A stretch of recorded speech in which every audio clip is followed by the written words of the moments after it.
I walk into the living room to find everyone already sitting. My mother, my uncle, my father, my brother Marcus. Their faces are arranged in a particular way. The way people look when they've already decided something before you arrived. My brother is speaking, and his voice is doing that thing it does when he wants sympathy. A burden. Like he's carrying the weight of the entire family on his shoulders. She hasn't been around, he says. I'm standing right there. I've been trying to hold everything together, but she's made that impossible. She's been distant. Hard to reach. I don't know what's going on with her. No one looks at me. That's the worst part. Not anger. Not argument. Just erasure. My mother's face softens like I'm a problem she feels sorry for.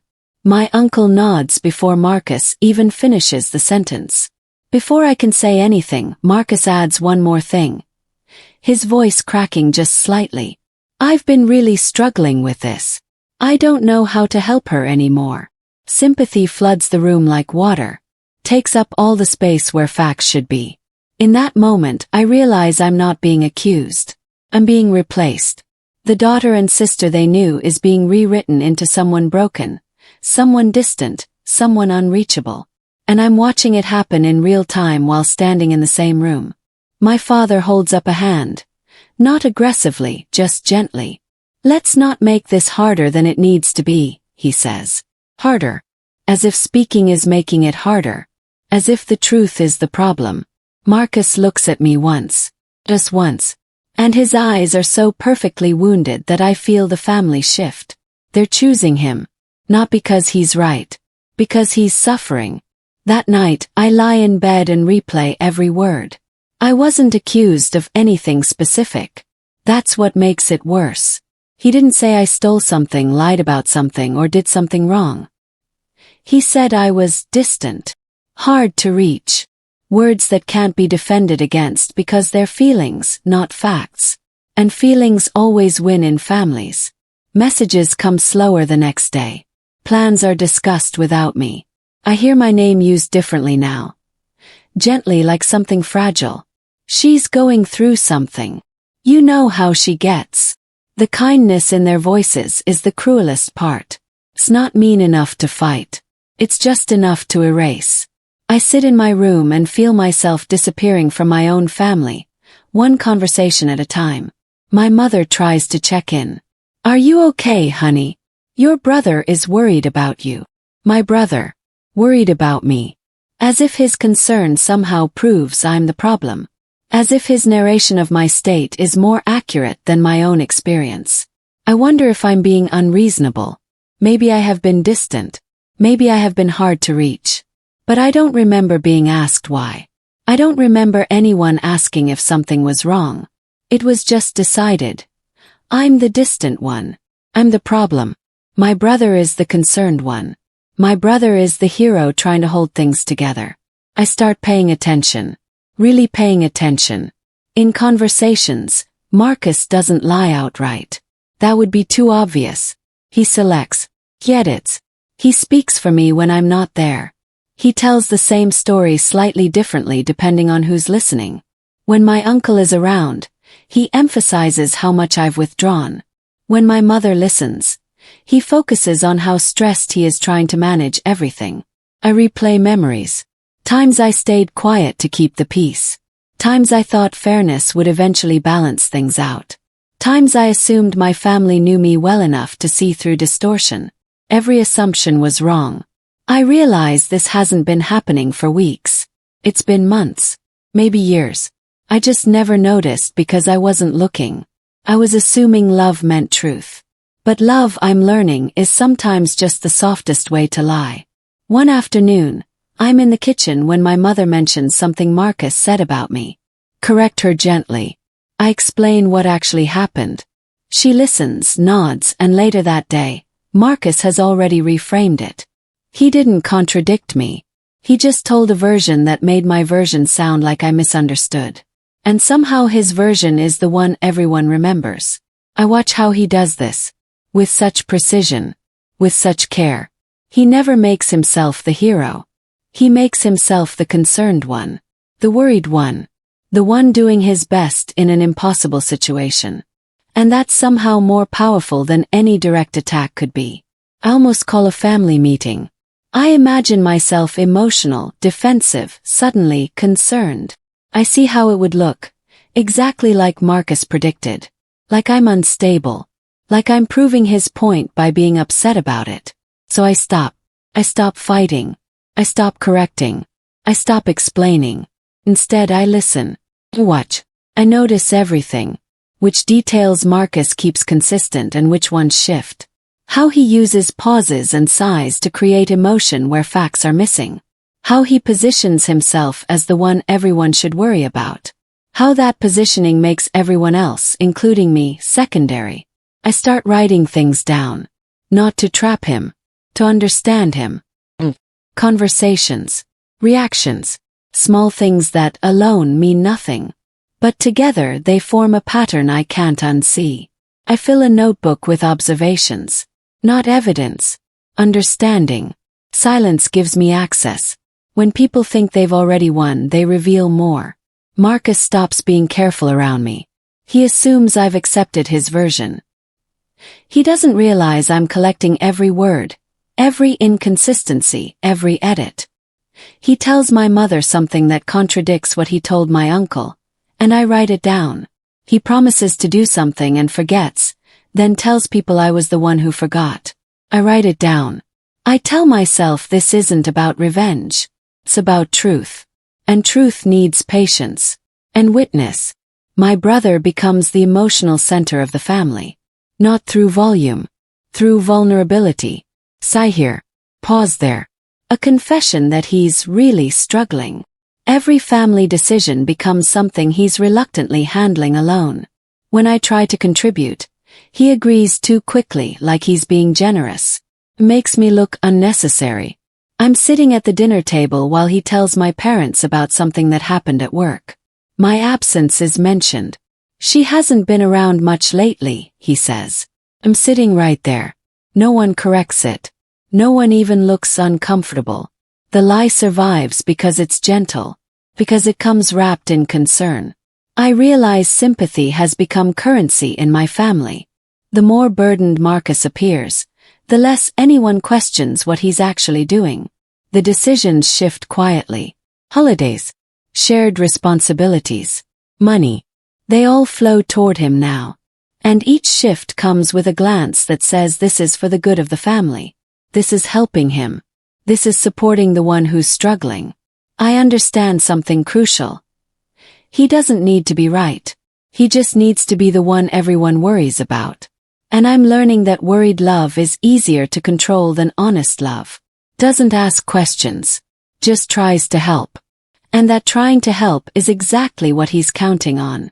Every time he appears burdened, my family rushes to support him. And in supporting him, they're supporting his version of reality. They're choosing his narration over my actual presence. I'm erased not through cruelty but through care.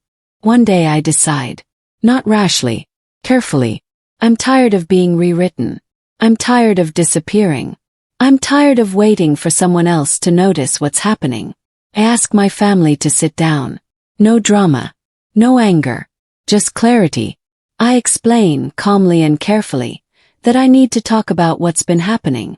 I tell them I've noticed patterns in how conversations are being reported. I don't accuse Marcus of malice. I simply ask for honesty.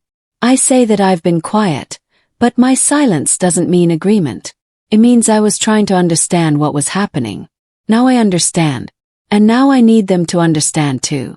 The room goes quiet in a way that feels different.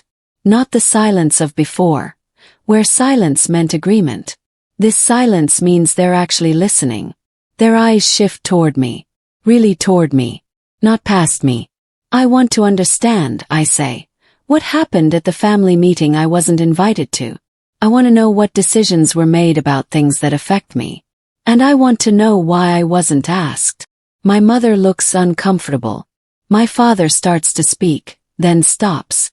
Marcus's face hardens just slightly, a flash of something real before he covers it with concern.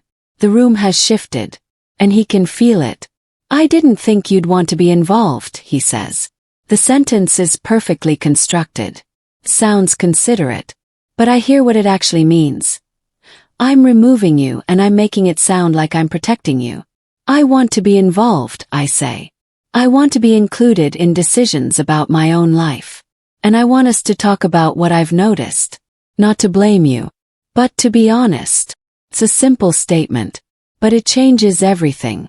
Later that day, Marcus and I talk alone. Really talk. I tell him what I've observed. Not accusations, just facts.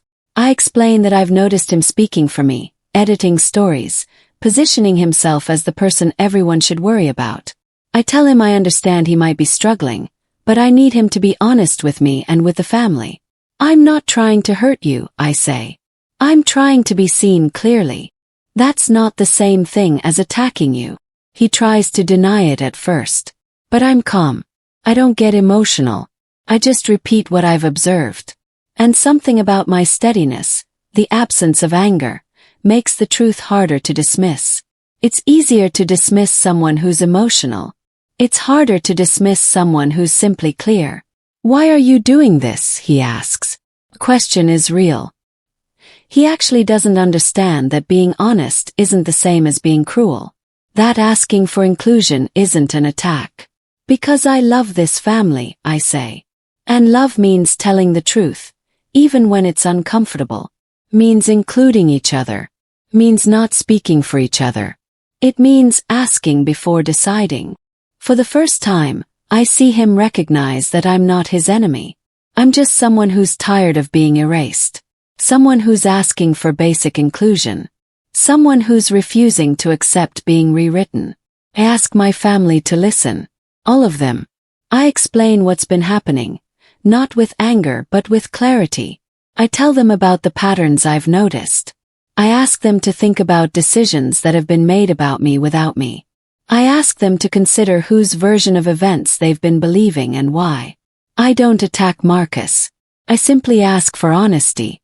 I ask them to notice when stories change. I ask them to question whether sympathy should replace truth. I ask them to remember that I'm a person in this family, not just someone to feel sorry for. I tell them about the times I stayed quiet. Why I stayed quiet. How I was trying to protect them and how that protection hurt me. How silence seemed safer than conflict. How I learned that safety built on silence isn't actually safety at all. The conversation is uncomfortable. Supposed to be. But something shifts. People start asking questions. Real questions. They start remembering their own conversations with me that don't match what Marcus has told them. They start noticing inconsistencies. My father mentions a conversation that happened differently than Marcus described it. My uncle recalls a decision that was made without consulting me. My mother realizes she hasn't actually asked me directly about anything in months. Marcus sits quietly. He doesn't defend himself aggressively. He just gets quieter. And his silence now is different from mine was. His silence is the silence of someone who's been seen. Not harshly, just clearly. The family dynamics change overnight. Not dramatically, but completely. Conversations include me now without hesitation. When decisions need to be made, people ask my perspective directly. Plans are discussed openly. My brother is still part of the family, but he's no longer the emotional gatekeeper. He's just another voice. I notice people being more careful with him now. Not cruel, just cautious. They ask follow-up questions. They verify stories. They don't automatically accept his version of events. He's lost the automatic trust he had, and he knows it. I don't feel triumphant. Feel grounded. The version of me that existed only in his stories has no power anymore. I don't need to monitor conversations or collect evidence. I don't need to protect myself by being silent. Silence was a strategy when it was necessary. Now it's just quiet. My brother and I find a new balance.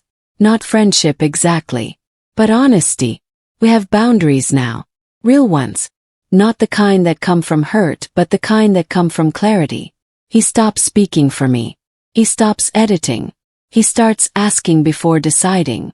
Weeks pass. The atmosphere in my family settles into something healthier. There's less tension but also less pretense. My brother has become quieter, more careful. He listens more than he speaks. He no longer assumes agreement before discussion. He asks before committing to things that affect me. He includes me in decisions about our shared life. I'm included in decisions. I'm asked for my perspective. I'm seen as capable and clear-headed, not as someone to manage or protect from myself. It feels like I've regained something I didn't fully realize was stolen. My voice within my own family. My presence. My right to be heard. My brother doesn't apologize with grand gestures. But he changes. He stops speaking for me. He stops editing stories. He stops positioning himself as the emotional center. It's not a single moment of redemption. Just different behavior day by day, choice by choice. I realize that sometimes justice isn't about punishment. It's about correction. And correction lasts longer than anger ever could. Creates new patterns. New habits. A new way of being together. One evening Marcus and I sit together. Really sit together. He tells me something I didn't expect. He admits that he was struggling. That he was genuinely stressed and worried about family things. But instead of saying that directly, he made himself the center of attention through sympathy. He thought that would protect him. Instead, it isolated him from real connection. I didn't realize, he says, that being honest would have been better than being pitted. Listen. I don't interrupt. I let him speak. And I realize something important. He wasn't a villain. He was someone who didn't know how to ask for help properly. So he took it by making everyone worried about him instead. He was afraid. Afraid of not mattering. Afraid that if he wasn't managing everything, he'd be invisible. I'm sorry, he says finally. For speaking for you. For making decisions without you. For trying to control how people saw you. For letting fear make me do things that hurt you. I accept his apology. Not because it erases what happened, but because it's real. And real apologies come from understanding, not from pressure. From genuine recognition of harm, not from being caught.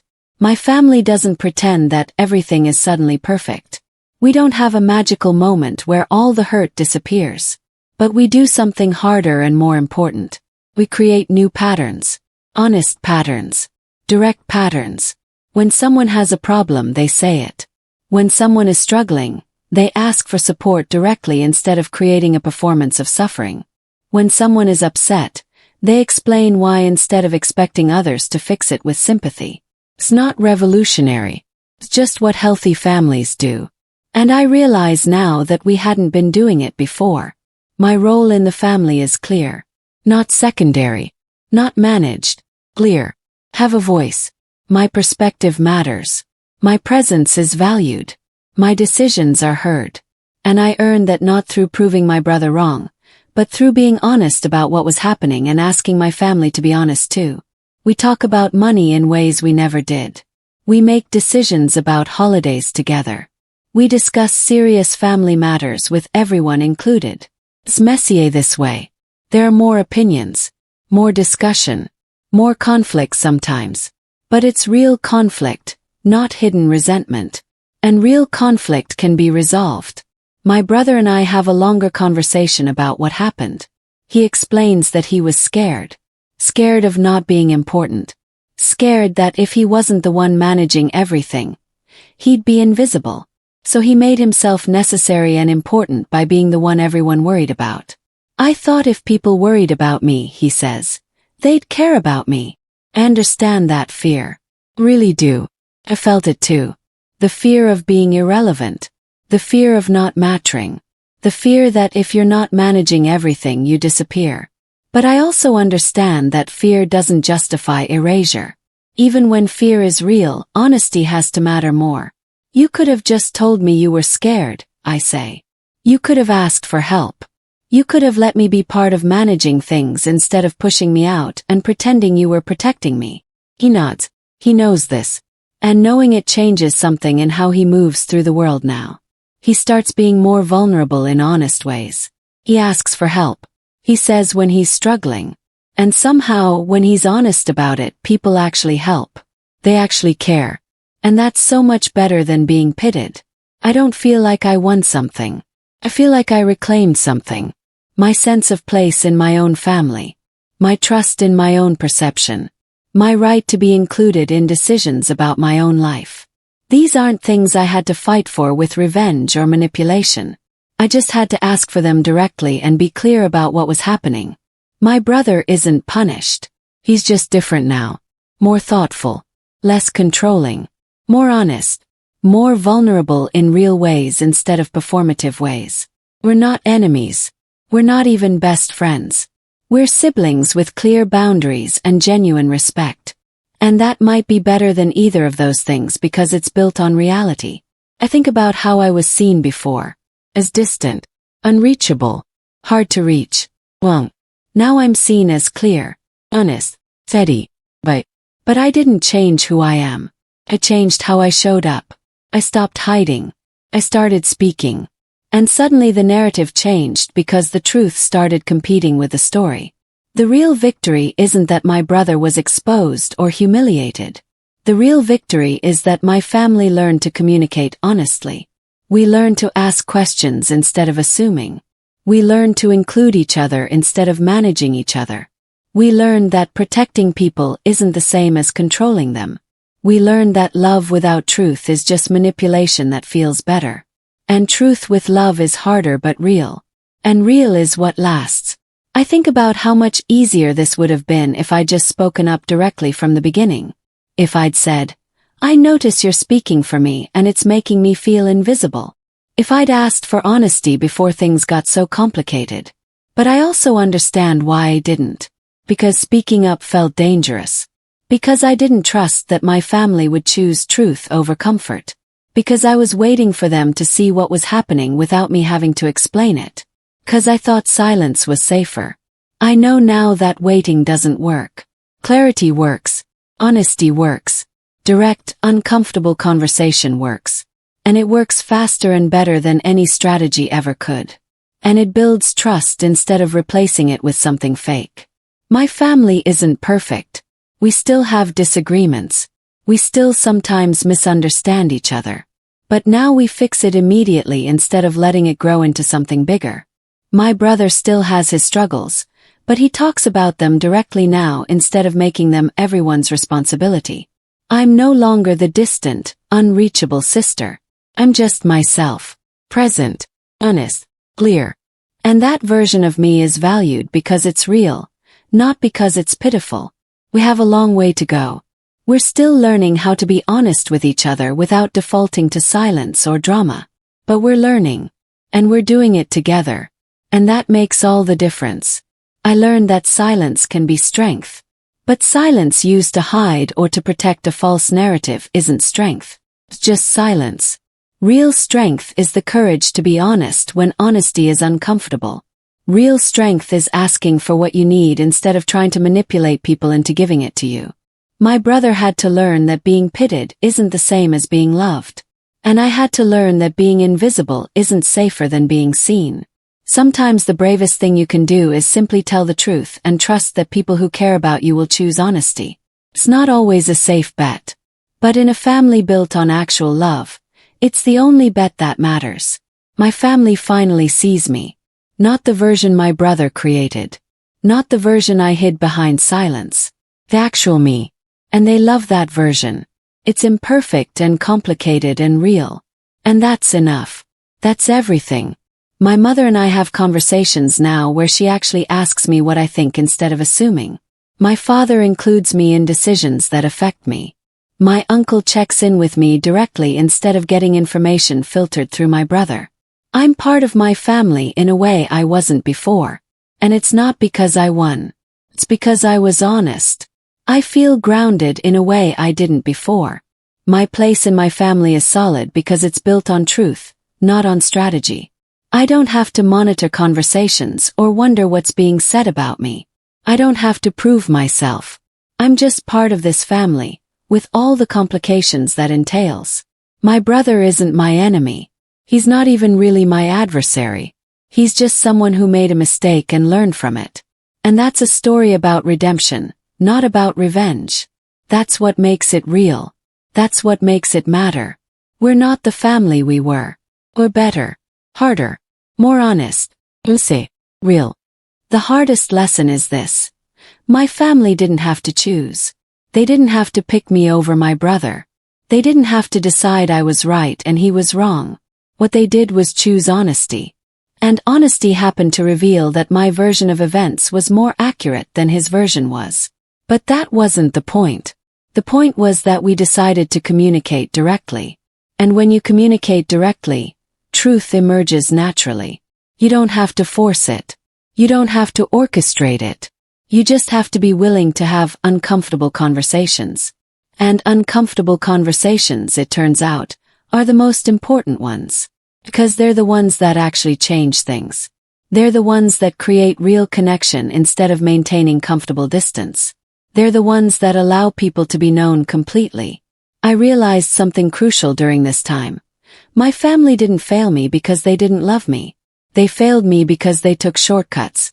They believed one narrative because it was easier than asking for multiple perspectives. They accepted sympathy as substitute for truth because truth required more effort. But once they chose to do the work, everything changed. And that choice, to do the hard thing, is what restored my place in this family.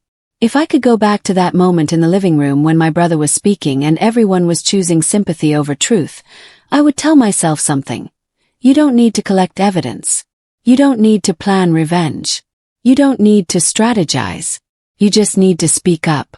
You just need to say, that's not accurate. Here's what actually happened. And I need to be included in these decisions. It might have been uncomfortable. It might have created conflict. But it would have been faster and cleaner than months of monitoring. And it would have built trust instead of strategy. Silence protects nothing. Just delays. And delay makes the problem bigger, not smaller. Every day I stayed silent was another day my brother's narrative became more entrenched. Another day my family believed something about me that wasn't true. Another day I lost myself in the role I'd been assigned. If I could tell my younger self anything, it would be this. Your voice matters. Your truth matters. And the people who love you deserve to hear directly from you, not filtered through someone else's interpretation. Be uncomfortable. Let the conversation be messy. That's where real change lives. Clarity costs something. Costs the comfort of assumptions. Costs the safety of silence. Costs the ability to stay hidden. But what you gain is so much more valuable. You gain your place in your own family. You gain the ability to be known as you actually are. You gain relationships built on truth instead of management. My brother had to lose his position as the emotional center of the family. But he gained authenticity. He gained relationships that aren't built on people worrying about him. He gained respect instead of pity.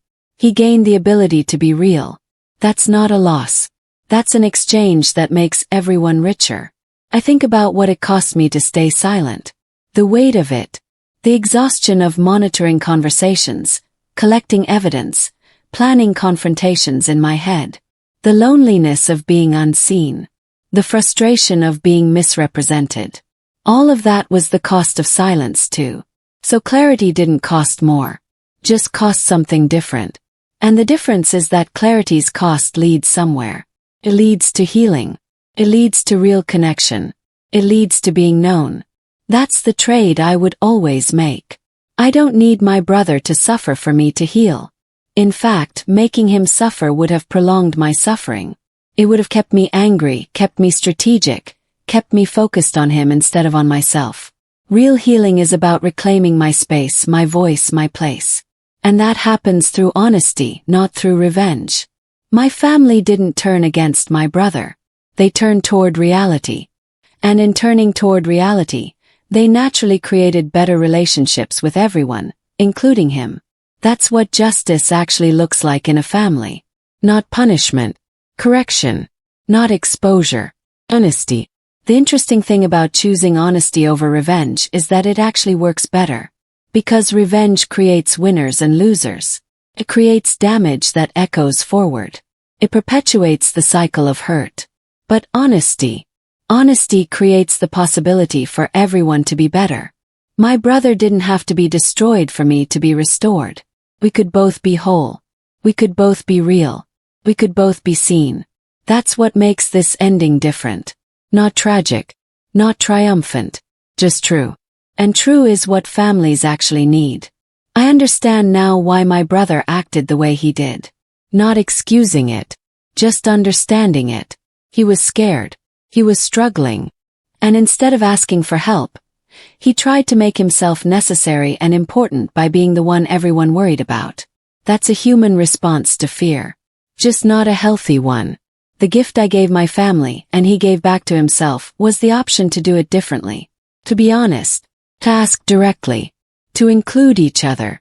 To trust that love is stronger than pity. To believe that being real is better than being managed. And he took that gift. He used it. It changed. And we all got better because of it. I don't feel triumphant. Feel complete. The version of me that existed only in my brother's stories has no power. The version of me that hid in silence has no purpose. I'm just myself. Present. Honest. Valued. A real member of my family. My brother and I will never be close friends. But we're honest with each other now. We respect each other. We include each other. We check with each other before deciding. And we've both learned that families are strongest not when someone has all the power, but when everyone has a voice. I reclaimed my place not by revenge or strategy, but by having the courage to speak directly. And that's a victory that actually lasts. Not because my brother is punished, but because we all finally know how to be honest with each other. Families heal through truth. It's messy and uncomfortable and necessary. And once you experience it, you can never go back to comfortable lies. You won't want to. Because being seen clearly by the people you love is worth every uncomfortable conversation it takes to get there. My family taught me that love isn't about protecting each other from truth. It's about protecting each other with truth. And that makes all the difference.